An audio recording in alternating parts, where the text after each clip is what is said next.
menonton, jangan lupa like, subscribe, dan tekan tombol lonceng. Selamat menyaksikan. Pemerintah mempersiapkan sejumlah langkah untuk mengatasi masalah kualitas udara di wilayah Jakarta, Bogor, Depok, Tangerang, Bekasi yang dinilai sangat buruk dalam sepekan terakhir. Salah satu yang pemerintah Provinsi DKI Jakarta akan kembali memperlakukan kebijakan kerja dari rumah atau work from home bagi para pegawainya. Menurut PJ Gubernur DKI Jakarta Heru Budi Hartono, menyebut bahwa Pemprov DKI Jakarta akan kembali memperketat izin pembangunan dan mengusulkan penggunaan Pertamax Turbo bagi kendaraan berkapasitas 2.400 cc. Selain itu, Pemprov DKI bersama sejumlah kementerian dan lembaga terkait lainnya juga akan memperketat pelaksanaan uji emisi bagi kendaraan bermotor. Kami tadi antara membahas terkait dengan work from home untuk mengurangi transportasi yang digunakan oleh PNS DKI Jakarta. Artinya work from home itu 50%, 50% atau 60% dan 40% untuk mengurangi kegiatan hari-hari di Pemda DKI. Dan tadi kami minta juga kementerian lain juga bisa bersama-sama melakukan work from home. Yang berikutnya adalah kami akan tegaskan dan ketatkan kembali setiap bangunan yang mendapatkan izin high-rise building begitu, itu akan kami ketatkan walaupun aturan di DKI sudah ada untuk mereka melakukan green building. Berikutnya adalah tadi kami usulkan di Jakarta untuk kendaraan 2.400 cc sebaiknya harus disiplin menggunakan Pertamax Turbo.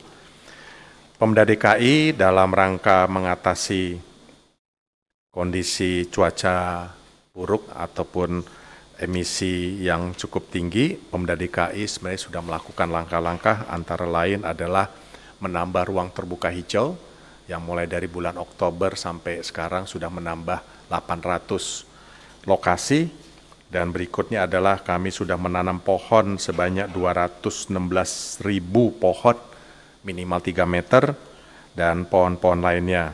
Dan kegiatan-kegiatan tadi juga diminta oleh Bu Menteri Lingkungan Hidup, kami diperintahkan pemerintah daerah agar mengetatkan uji emisi, uji petik, dan aturannya sudah ada, nanti kami tinggal ketatkan uji emisi di titik-titik tertentu yang bekerja sama dengan Dinas Perhubungan dan bekerja sama dengan Polda Metro Jaya, dan tentunya bekerja sama dengan Kementerian Lingkungan Hidup dan Kementerian Perhubungan. Sekali lagi mohon dukungan Pak Menteri Perhubungan, Pak Ibu Menteri LH untuk hal ini.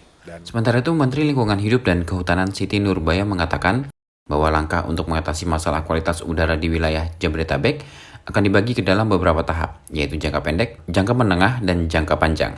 Dalam jangka pendek, pemerintah akan memberlakukan kebijakan Euro 5 dan 6, menambah ruang terbuka hijau, hingga menerapkan kembali work from home.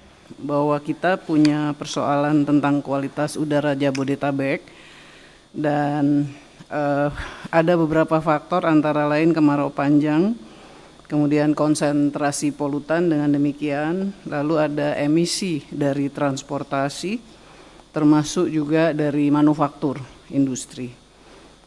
Presiden tadi menegaskan bahwa jangka pendek harus ada intervensi dan harus segera dilakukan.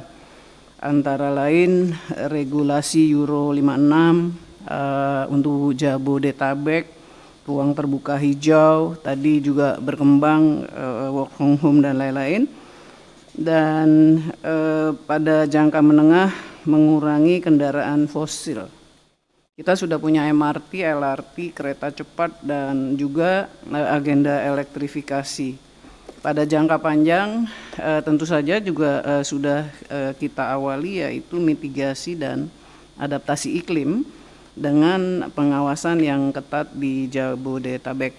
Tadi di dalam rapat juga dilakukan perbandingan-perbandingan dengan beberapa negara, dan tadi juga berkembang bahwa memang masyarakat kita perlu diajak untuk kesadaran melakukan uji emisi. Karena di Jakarta aja kesadaran uji emisi baru antara 3 sampai 10%. Ini datanya Jakarta Pusat hanya 3,86%, Jakarta Utara 10,69%. Jadi uji emisi ini merupakan cara yang memaksa pemilik kendaraan untuk melakukan inspeksi dan perawatan terhadap kendaraannya sendiri.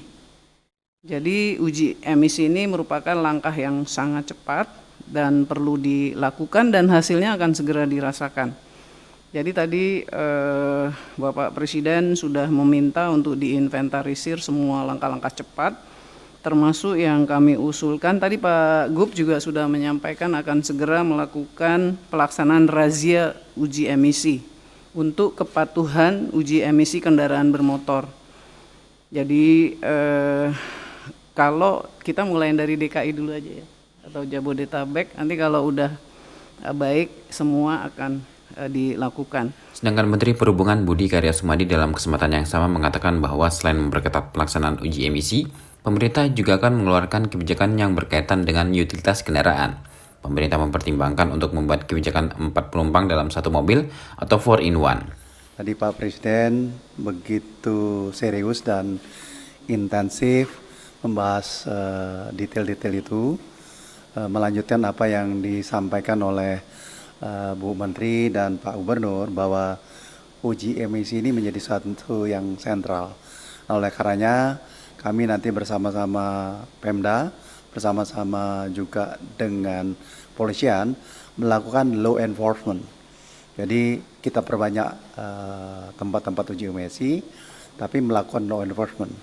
Jadi nanti apabila kendaraan yang tidak lolos uji emisi, mereka tidak memiliki hak untuk melakukan perjalanan di Jabodetabek. Yang kedua berkaitan dengan utilisasi daripada kendaraan. Utilisasi kendaraan ini banyak yang menggunakan 1 orang atau maksimal 2 orang. Nah, oleh karenanya dipertimbangkan untuk membuat 3-in-1 itu menjadi 4-in-1. Jadi katakanlah mereka yang dari Bekasi, dari Tangerang, dari Depok, mereka bersama-sama ke kantor, gantian mobilnya, sehingga jumlahnya akan menurun. Selanjutnya adalah kami minta kepada PLN untuk menambahi penyediaan SPKLU yang bisa digunakan, karena itu sebenarnya sudah ada pergubnya, supaya mereka yang membeli kendaraan listrik itu bisa mendapatkan itu. Lalu terakhir saya sampaikan penggunaan EV ini perlu intensif ya. Pak Gubernur sudah melakukan, kami sudah melakukan. Saya harapkan tidak saja instansi pemerintah tetapi swasta yang berdomisili di Jabodetabek mulai menggunakan EV ya, dari motor, dari mobil, bersamaan dengan yang lain. Lebih lanjut, Budi juga menyebut bahwa pemerintah akan meminta PLN untuk memperbanyak persediaan stasiun pengisian kendaraan listrik umum. Selain itu, pemerintah juga mendorong peningkatan penggunaan kendaraan listrik. Tim Elgen Media melaporkan.